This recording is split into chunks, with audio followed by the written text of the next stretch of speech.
ദൈവത്തിരുനാമം മഹത്വപ്പെടട്ടെ. 2 കൊരിന്ത്യർ 7-ാം അധ്യായം വായിക്കുന്നു, ധ്യാനിക്കുന്നു. 1-ാം വാക്യം: പ്രിയമുള്ളവരെ, ഈ വാഗ്ദത്തങ്ങൾ നമുക്കുള്ളതിനാൽ ശരീരത്തിൻ്റെയും ആത്മാവിൻ്റെയും എല്ലാ അശുദ്ധിയിലും നിന്നും നമ്മെ തന്നെ ശുദ്ധീകരിക്കുകയും ദൈവഭയത്തിൽ വിശുദ്ധി പരിപൂർണമാക്കുകയും ചെയ്യാം.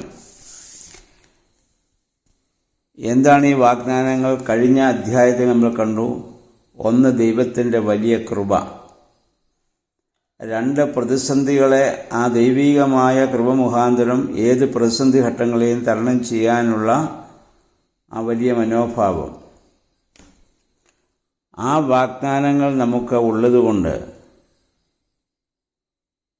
മറ്റുള്ളവരിൽ നിന്ന് വ്യത്യസ്തമായ ജീവിതം നിങ്ങൾ നയിക്കണം.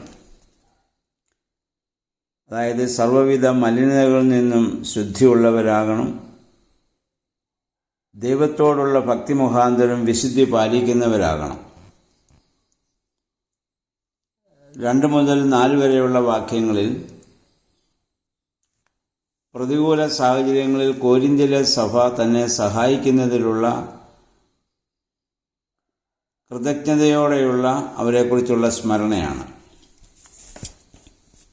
5 മുതൽ 7 വരെ വാക്യങ്ങളിൽ പൗലോസ് പറയുന്നു,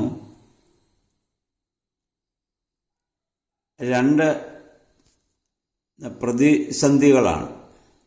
അതായത് കർത്താവിൻ്റെ വേലയെ അപകടപ്പെടുത്തുന്ന 2 പ്രതിസന്ധി. 1, പുറമെ നിന്നുള്ള മത്സരം.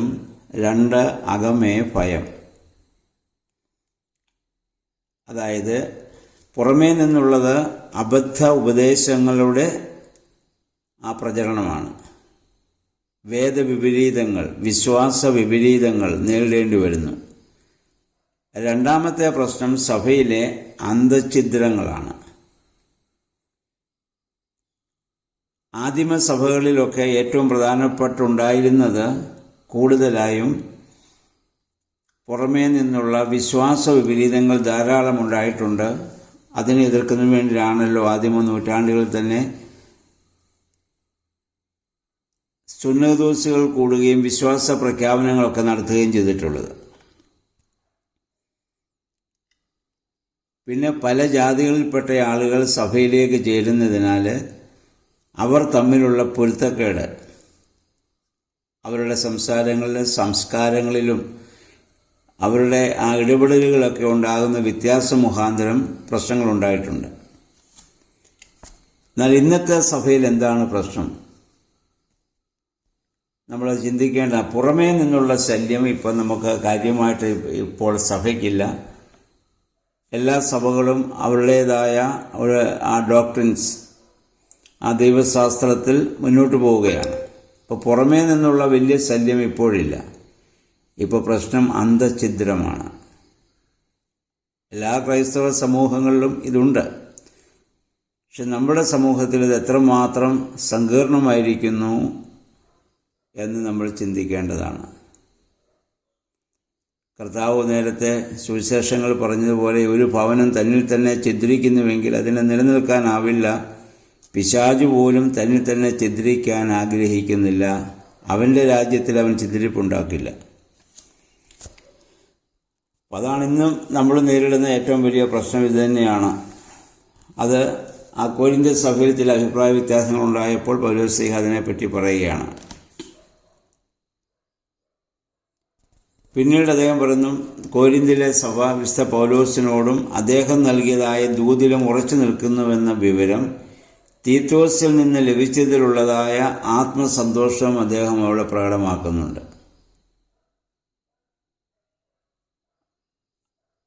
ഇനി 8-9 വാക്യങ്ങളിൽ താൻ ഇതിനു മുൻപ് അയച്ച ലേഖനം അവർക്ക് ദുഃഖത്തിനിടയാക്കിയെങ്കിലും അതോർത്ത് താനും ദുഃഖിച്ചെങ്കിലും അത് സൽഫലം ഉളവാക്കിയതിൽ ഞാൻ സന്തോഷിക്കുന്നുവെന്നാണ്. അല്ലെങ്കിൽ ഇപ്പം അന്ന് സഭയെ നയിച്ച തൻ്റെ ആ പ്രബോധനത്തെ, ആ സമൂഹത്തെ അനുതാപത്തിലേക്ക് നയിച്ചു. സഭയിലെ ശിക്ഷണ നടപടികൾ ആദ്യകാലം മുതലുണ്ട്. പക്ഷെ ആ ശിക്ഷണ നടപടി അവരൊക്കെ എടുത്തത് മനുഷ്യനെ അനുതാപത്തിലേക്ക് തിരിക്കാൻ വേണ്ടിയുള്ളതാണ്.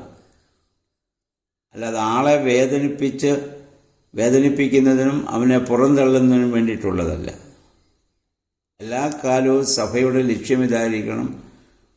ഒരു ശിക്ഷ ആർക്കെങ്കിലും കൊടുക്കണമെങ്കിൽ, ശിക്ഷ നടപടി സ്വീകരിക്കുന്നെങ്കിൽ ആ ആളിന് അനുതാപം ഉണ്ടാകത്തക്കവണ്ണം സ്നേഹത്തിൻ്റെ ഒരു പ്രതിഫലനമായിട്ട് മാറണം. നമ്മൾ നമ്മുടെ മക്കളെ ശിക്ഷിക്കുകയും ശാസിക്കുകയും ഒക്കെ ചെയ്യാറുണ്ട്. അതിൻ്റെ പിന്നിലെ ചേതോവികാരം സ്നേഹമാണ്, അല്ല അവരെ പുറന്തള്ളുന്നതിന് വേണ്ടിയിട്ടല്ലല്ലോ.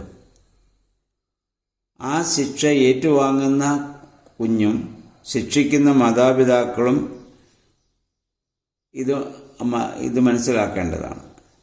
ഇതുപോലെ തന്നെയാണ് സഭയിലും സംഭവിക്കേണ്ടത്.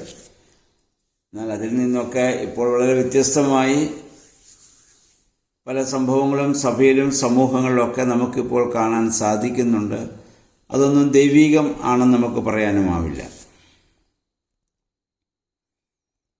അപ്പം പൗലോസ് പറയുന്നതാണ്, ഉത്ബോധനം നിങ്ങളെ അനുതാപത്തിലേക്ക് നയിക്കുന്നതിനാൽ ഞാൻ സന്തോഷിക്കുന്നു. 10-ാമത്തെ വാക്യം വളരെ സ്മരണീയമായൊരു വാക്യമാണ്. ദൈവഹിതപ്രകാരമുള്ള ദുഃഖം രക്ഷാകരമായ പശ്ചാത്താപം ജനിപ്പിക്കുന്നു. അതുകൊണ്ട് അതിൽ ഖേദത്തിനൊരവകാശവുമില്ല.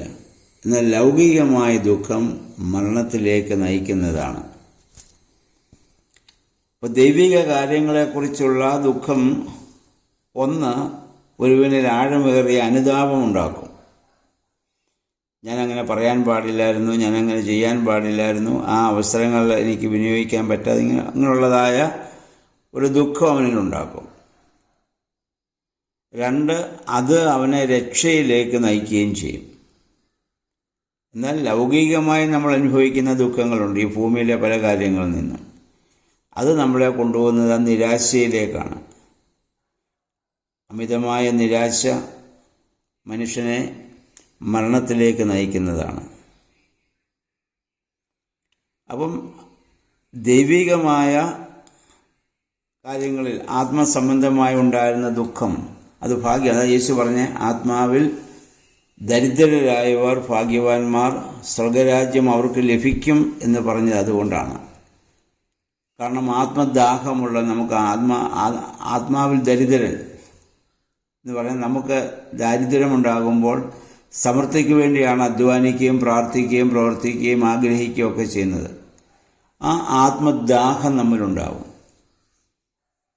അതുണ്ടാവണം. അതാണ് ഭാഗ്യം എന്ന് പറയുന്നത്. 11-12 വാക്യങ്ങളിൽ തൻ്റെ ലേഖന മുഖാന്തരം കൊരിന്ത് സഭയിലുണ്ടായ അത്ഭുതകരമായ മാറ്റത്തെക്കുറിച്ച് അദ്ദേഹം പറയുന്നു. അതിൽ അദ്ദേഹം വളരെ സംതൃപ്തനായിട്ടുണ്ട്.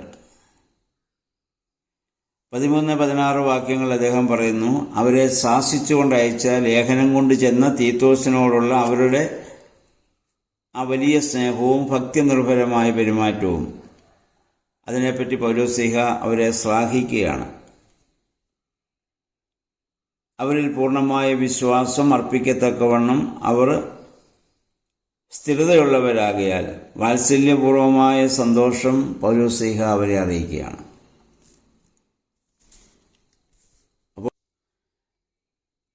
അപ്പോൾ ചുരുക്കത്തിൽ പൗലോസ്ലീഹ ഈ ലേഖനത്തിൽ നമ്മെ ഓർമ്മപ്പെടുത്തുന്നത്, ഒന്ന് സകലവിധമായ അശുദ്ധ ചിന്തകളിൽ നിന്നും പ്രവൃത്തികളിൽ നിന്നും നമ്മൾ ഒഴിഞ്ഞിരിക്കണം. കാരണം ദൈവികമായ വാഗ്ദത്തം നമുക്ക് ലഭിച്ചിട്ടുള്ളവരാണ്.